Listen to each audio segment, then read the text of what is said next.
सबसे पहले आपके सामने ईरान के पास 24 से 48 घंटे इंतहाई अहम है। क्या ये 2000 बैलिस्टिक मिसाइलों से हमला करेंगे? इसराइल की तरफ से शदीद बमबारी और ईरान पर इस वक्त नुकसानात का मामला है। क्या ये हल्के हमले इस वक्त नजर आ रहे हैं ईरान के? लेकिन अब हिकमत अमली इनकी क्या है? रजीम चेंज ऑपरेशन का इसराइली अमरीकी जो मंसूबा, क्या वो कामयाब होगा? बड़ा अहम सवाल है। इसराइल इतनी जल्दी में क्यों है? ईरान के वजीर खारजा की जो प्यूटन से मुलाकात हुई, आज वहां के बड़े अहम फैसलों में क्या मामला होगा? आलमी जोहरी तवानाई की कंपनी की दोबारा ईरान की न्यूक्लियर साइट्स की निगरानी की कोशिश। अमरीका के अखबारात ने सारी तफसीलात भी खोल दी कि इनके हमले क्यों नाकाम हुए, कि आज इसराइल को दोबारा इतने बड़े हमले करने पड़े। इसके साथ साथ पाकिस्तान में इमरान खान की रिहाई पर जमानत का आज महफूज फैसला है। हाईकोर्ट में अवाम की बड़ी तादाद पहुंची हुई है। और खैबर पख्तूनख्वा के बजट का मामला मंजूर होगा, यानी मेंबरान सूबाई असेंबली 2 हिस्सों में तकसीम है। अलीमा खान का उस पर 2 टोक पैगाम भी आया। और कौमी असेंबली में तहरीक इंसाफ ने आज बजट के मामले पर और इसराइल के मामले पर एहतजाज बड़ा जबरदस्त किस्म का किया। नून लीग पीपल्स पार्टी समेत बाकी जमातों की बोलती क्यों बात। कौमी सलामती का आज इजलास भी, जिसमें आर्मी चीफ और शहबाज शरीफ मौजूद है, उसकी तफसील भी बताऊंगा। लेकिन सबसे पहले ईरान और इसराइल के दरमियान जो कशीदगी का आज तकरीबन 10वां दिन है, बड़े खतरनाक और बड़े हमले, शदीद किस्म की बमबारी मशरकी, मगरबी और ईरान के वस्त में हो रही है। धमाकों की आवाज़ है। शहीद बहिश्ती यूनिवर्सिटी पर भी इसराइल ने बमबारी की है। वहाँ जंगी तैयारों की मदद से जो उनकी तवानाई की वजारत है, उसके हेडक्वार्टर पर, बिल्डिंग पर, तेहरान में 8-10 मकाम पर इस वक्त धुएं के बादल नजर आ रहे हैं। ईरान की तरफ से जवाबी कार्रवाई में वसी पैमाने पर नए मिसाइल हमले हुए हैं। आधे घंटे के अंदर मिसाइलों ने तकरीबन 5 मकामात को हिट किया। इसराइल का बिजली घर एश्कलोन में वहां हमला कामयाब हुआ और इसराइल में सब बिजली मुअत्तल है। ईरानी फौजी तर्जमान ने आज मीडिया में फिर एक दफा बड़ी गुफ्तगू में कहा कि ये जंग ट्रंप ने शुरू की थी, वो खत्म नहीं कर सकते, खत्म हम करेंगे। अब इस ताकतवर कार्रवाई और संगीन नताइज, जिसके लिए अमेरिका ज़ाहिर है तैयार है, जो ताज़ा तरीन बमबारी नजर आई है, वो इसराइल की तरफ से जल्दबाजी इसलिए लग रही है कि एक तो उनके पास वक्त बड़ा कम है, वो इस जंग को जल्द अज जल्द खत्म करना चाह रहे हैं। उनके पास दिफा का मामला मुश्किल है। और मैंने आपको 12 बताया था, ये 12 दिन से ज्यादा अगर जंग गई तो इसराइल के लिए बड़ा मुश्किल होगा। अभी 10वें-11वें दिन में ही वो इस मामले तक पहुंच चुके हैं कि ईरान के ऊपर शदीद तरीन हमले किए जा रहे हैं और ये जंग इसराइल ज्यादा अरसा बर्दाश्त नहीं कर सकता। ईरान के पास जो अब ऑप्शन मौजूद है, इनके पास जो बैलिस्टिक मिसाइलों का जखीरा है, उसमें इन्हें कम से कम 2000 मिसाइलों से हमला करना पड़ेगा। जंगी माहिरीन कह रहे हैं अगर ये 30-40% भी कामयाब हो जाते हैं तो इसराइल का ये नुकसान इस लेवल पर ले आएगा कि इनके मुज़ाकरात इनकी शर्त पर होंगे। अगर ये इकट्ठे मिसाइल लॉन्च किए गए तो इनके पास ये बहुत बड़ा चांस है। वरना जिस तरह की बमबारी अब इसराइल कर रहे हैं अमेरिका के साथ मिलकर, वो बड़ा खतरनाक मामला नजर आ रहा है। बड़े सख्त फैसले अब ईरान को करने होंगे। और जंग और मोहब्बत में सब जायज़ है। आपको पता है इसराइल की जो वहशियाना ताकत का इस्तेमाल है, और ईरान क्योंकि न्यूक्लियर की तरफ भी नहीं जाना चाहते। आपको पता है इस्लामी ममालिक के एयर बेसिस पर हमला भी नहीं करना चाहते। आबदाई हरमस पे भी उन्होंने एक बड़ा मौकफ जो उनका सामने आया, तो उनके पास अब बड़ा हमला इसराइल पे यही रह गया है, या उनके पास कोई और ऐसी हिकमत अमली है, वो भी 24 से 48 घंटों में सामने आ जाएगी। ईरान की तरफ से जो शिद्दत हमलों की है वो आज नजर नहीं आई जिस तरह की पहले कल तक थे। मिसाइल हमलों की सलाहियत को शायद नुकसान पहुंचा है। ईरान वरना बड़े मौसर बड़े मिसाइल हमले कल तक कर रहा था। उनके कमांड एंड कंट्रोल में आज सुबह वाकई कुछ मसला हुआ है। और ये शायद इसराइल और अमेरिका ज़मीनी कार्रवाई की तरफ कोशिश करेंगे, क्योंकि न्यूक्लियर साइट्स जो है वो गैर मौसर नहीं हुई, उसमें कामयाब नहीं हो सके। उसकी वजह आज फोर्दो पर बहुत बड़ा हमला था। वरना डोनाल्ड ट्रंप और नेतन्याहू के कल झूठ थे, वो तो पकड़े गए कि एटमी तंसीबात तबाह हुई। अगर वो तबाह होती तो आज इन्हें इतना शदीद हमला ना करना पड़ता। इसमें खुलकर अमेरिका सामने ना आता। फोर्दो की सूरत हाल पर देखें, अक़वाम मुत्तहिदा की जोहरी एजेंसी के सरबराह ने यह ऐलान किया कि हम इस वक्त मुकम्मल अंधेरे में, हमें कोई पता नहीं, कोई अंदाजा नहीं कि जोहरी तंसीबात पे क्या हुआ कि 400 किलोग्राम यूरेनियम जो है वो 16 ट्रकों पर उस साइट से पहले निकलने के सैटेलाइट इमेजेस इन्हें मिले हैं। हालांकि मेरे ख्याल में पिछले वीडियो में मैंने बताया चीन यूरेनियम ले गया, लेकिन फोर्दो की साइट पर अभी जो गड़े नजर आ रहे हैं, जमीन की गहराई तक कितना नुकसान हुआ उसका अभी तक किसी को कोई अंदाजा नहीं, ना ही उसका जायजा लेने की पोजीशन में है। अब जोहरी तंसीबात की आपको पता है निगरानी ही करना चाहते हैं, वो मुतालबा कर रहे हैं। लेकिन ईरान ने पहले दिन के मौक़िफ़ पे कायम है, जिसपे पार्लियामेंट का आज इजलास उनका हुआ, उन्होंने वो तावन तमाम मुअत्तल कर दिया। बड़ी भारी से बिल भी मंजूर हुआ कि कोई बदमाशी ताकत हम नहीं मानेंगे। अब इन हालात में ईरानी वज़ीर ख़ारजा की जो प्यूटन से मुलाकात है, उसमें अहम फैसलों की तवक्को है। ईरान की तरफ से देखें, रूस कभी भी इसराइल पे हमला नहीं करेगा। वहाँ के 16 लाख लोग मौजूद हैं, सोवियत यूनियन रूस के। अब चीन और ईरान किस तरह मदद करेंगे, अब ये देखना जो है सबसे अहम मामला होगा कि क्या असलहे से मदद करेंगे या कोई जवाबी रद्द-ए-अमल आएगा, वो किस हद तक जाएगा। ईरान के अब जो अबनाए हरमस के हवाले से नया बयान आया कि वो इसराइल और अमेरिका के जहाज़ों को निशाना बनाएंगे, अबनाए हरमस को मुकम्मल बंद नहीं करेंगे खित्ते के कोई, वरना बाकी लोग भी शामिल हो जाएंगे, बाकी ममालिक भी।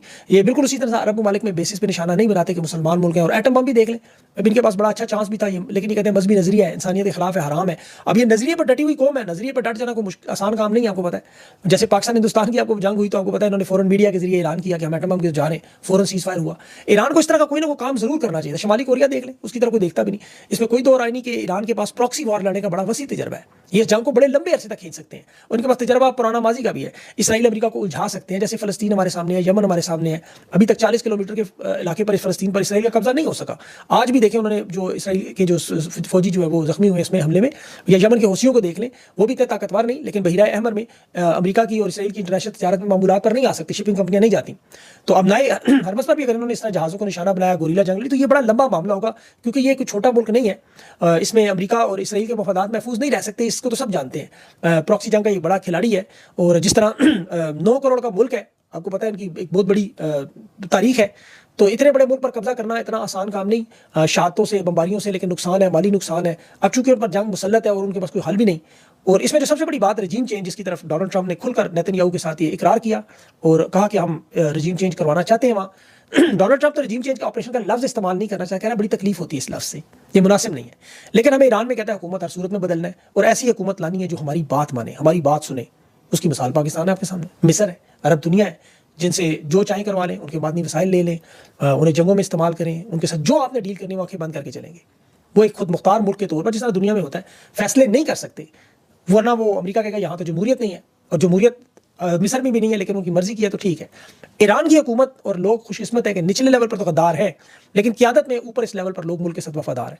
पाकिस्तान में बदकिस्मती जनरल बाजवा, काजी फायज जैसे लोग थे, मीर जाफर, मीर सादिक इस लेवल तक मौजूद थे कि जिन्हें एक साइफर आया और वो लेट गए। ईरान में आप देखें $12 अरब के 30 टोमाहाक मिसाइल उन्होंने बम मारे एक दिन में।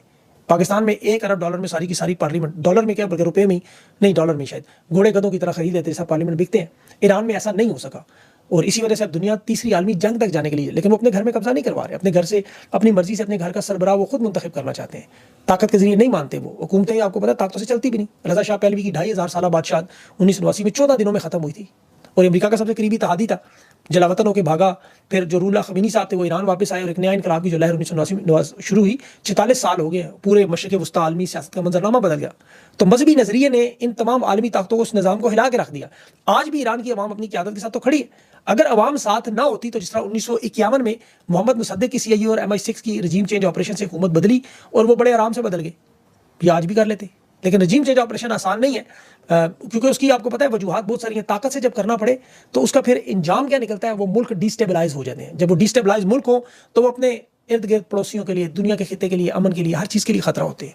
आज जो दुनिया भर में हमें दहशतगर्दी नजर आ रही है, ये वही मामलात हैं। अब पाकिस्तान में देखें, ये नजरिया इमरान खान भी जो मदीना की रियासत का लेकर आए, सियासी अंदाज में उन्होंने अवाम को शऊर दिया, रजीम चेंज जो उनकी की गई, इमरान खान की हुकूमत गिराएगी, वही कुछ ईरान में आपको होता हुआ नजर आ रहा है। अब पाकिस्तान में चूंकि अक्सर आप सुनते हैं ना कि अगर हम ना होते तो शाम और इराक आप बन जाते, ये आपको समय पैगाम देते हैं कि देखिए हमने इनके कहने पर रजीम चेंज कर दी, जो कहते थे हम करते थे, और गुलाम हम मौजूद है। वरना इस वक्त आपके साथ भी यही हो रहा था। आप अगर महफूज है तो उसकी वजह ही है। खान 678 दिनों से जेल में क्यों है? ये अमरीकी और इसराइली एस्टैब्लिशमेंट की यही वो साजिशें हैं। जो देखें यूक्रेन में जब मदद करनी हो तो वहाँ रजीम चेंज ने इस तरह की चाहिए, वहाँ 57 मुल्क मदद करते हैं। बहरहाल आज तहरीक इंसाफ जो मुर्दाबाद के पोस्टर इसराइल के लेके घूम रही थी पार्लियामेंट के अंदर, नून लीग भी बस पार्टी नजर नहीं आती, ना ही कोई हुकूमती सतह पे कोई और आपको नजर आएगा। अवाम की सतह पर अमेरिका और इसराइल दोनों को पता है कि इनकी क्या होगा, ये ईरान में भी। अब हुकूमती सतह असल में मामला है, उसी चेंज करने की सारी कोशिश है। अब खान के केसेस भी हैं आज, और देखिए पाकिस्तान की कौम अगर खान के साथ से खड़ी हो जाती 1989 की तरह, तो इनकलाब कब कहा गया होता। अब चूंकि वो मामला इस तरह नहीं है, अवामी मदद से इमरान खान तब्दीली लाना चाहते हैं और पुरअमन अंदाज में लाना चाहते हैं, तो इसराइल की जो लॉबी है, उसके जो सहूलतकार है, जो आपको ताकत में नजर आ रहे हैं, क्योंकि इनकी बर्बरियत में देख रहा था और इसराइल की बर्बरियत देख रहा था, इसमें कोई मुझे फर्क नजर नहीं आया। इनके जो कॉम्प्रोमाइज लोग देख रहा था और इनके देख रहा था, कोई फर्क नहीं है। आज तहरीक इंसाफ के भी कुछ लोग बिल्कुल उम्मत मुस्लिमा की तरह मजम्मत नहीं करते। आज खान की रिहाई के केस में बड़ी तादाद में लोग मौजूद हैं, 9 मई के केस के फैसले का इंतजार कर रहे हैं। अब सबको पता है कि अदालतों में क्या फैसले होंगे। तहरीक इंसाफ की क़यादत के पास तो देखिए खैबर पख्तूनख्वा का बजट बहुत बड़ा कार्ड है, जिस पर उन्होंने यू टर्न लिया है। इन्हें नहीं लेना चाहिए था। अलीमा खान ने जो पैगाम दिया, इमरान खान का पिछले महीने का पैगाम, कि बजट पर जब तक मुशावरत ना हो, जब तक इमरान खान अपनी टीम से ना मिले, ये जानना उनका हक है। इस वक्त खानदान के साथ मुलाकातें बंद है। अभी KP के 6 रुकनी मेंबरान अडियाला जेल में मिलने से तैयार है, उनकी मुलाकात हो, पता नहीं हम वो मुलाकात करवाते हैं नहीं।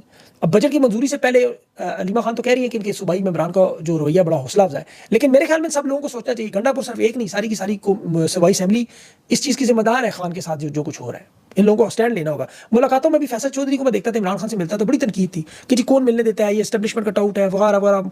अच्छा, मुलाकातें तो होती थी, खान का पैगाम भी आता था। अब 670 दिन हो गए इमरान खान को, तहरीक इंसाफ की अब कोई मुलाकात नहीं होती, कोई इमरान खान का पैगाम नहीं आता, और इनके पास कोई लाएमल दूर दूर नजर नहीं आता। 9 मई वाले तो चले बुजदिल थे, पार्टी छोड़कर चले गए, उनके मसाइल थे, मान लेते हैं इनकी बात। ये जो साथ खड़े इन्होंने अभी तक पिछले 2 साल में क्या किया है, अब गौर से इनकी 2-2.5 साल की परफॉर्मेंस देखें। इन्होंने इमरान खान को ज्यादा नुकसान पहुंचा दिया है।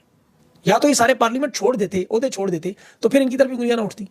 लेकिन ना कोई तहरीक चलाने की कोशिश करता है, ना कोई इमरान खान के लिए आता है और एक वक्त गुजार रहे हैं। इस्टेब्लिशमेंट से ज़्यादा लोग इन्हें नापसंद करते हैं इस वक्त। इनके पास बहुत मौके थे बड़ी तहरीक इमरान खान के लिए चलाने के लिए। अभी बजट पे जिस तरह इनके पास एक बड़ा मौका है, अभी मरीम नवाज हुकूमत की जो पंजाब हुकूमत की सालाना ऑडिट रिपोर्ट ही सिर्फ उठा लें, ऑडिटर जनरल अमजद गोंदल ने जो जारी की, और वो इस वक्त बड़े शदीद दबाव में है कि जनरल रानी साहबा के खिलाफ जो रिपोर्ट जारी की है उसे टेक्निकल गलती मानकर एतराफ़ करने की गलती होगी हमसे, क्योंकि पंजाब हुकूमत में जनरल रानी साहबा के 4 महीने इसमें शामिल हैं और 8 महीने में साला साहब, आपको पता है मोहसिन नकवी साहब, वो इसमें थे। तो पंजाब में और खैबर पख्तूनख्वा में जो था वो JUI और मौलाना फजल रहमान की हुकूमत की रिपोर्ट पिछले साल की है, अब शाया हुई है। अब इस मामले पर ही सिर्फ हुकूमत गिर जाती है। 10 खरब पंजाब में, 10 खरब रुपया। अब पंजाब हुकूमत का टोटल बजट कितना है? 5 खरब। अब आप अंदाजा करें कि बजट से दुगनी रकम ये लोग 4 से 8 महीनों में उड़ा गए। इतनी बड़ी खांचा, मतलब ये तो मरीम साहब के वालिद भी नहीं कर सके, चचा भी नहीं कर सके। 3 सहेलियां उजाड़ गई पूरा पंजाब। लेकिन खैर इन्हें इस चीज़ से फर्क नहीं पड़ता, उनके अपने घर उजड़े हुए। इसके अलावा जो आज तहरीक इंसाफ के देखें इजलास है, कौमी सलामती का भी जो इजलास हो रहा है, शहबाज शरीफ और आर्मी चीफ और बाकी सब लोग में, उसमें भी कुछ फैसले आएंगे। अब उनके पैगाम को भी देखना है कि वो डोनाल्ड ट्रंप को नोबल इनाम पे इनको बड़ा रगड़ा लगा है, बड़ा ही रगड़ा लगा है दुनिया भर से। तो अब देखते हैं कि कौमी सलामती की आज मीटिंग में क्या फैसले होते हैं और खान का फैसला क्या आता है। ये सारे इंशाल्लाह अगली व्लॉग में आपके सामने रखूँ। अपना ख्याल रखें, मुझे इजाज़त दें, अल्लाह हाफ़िज़।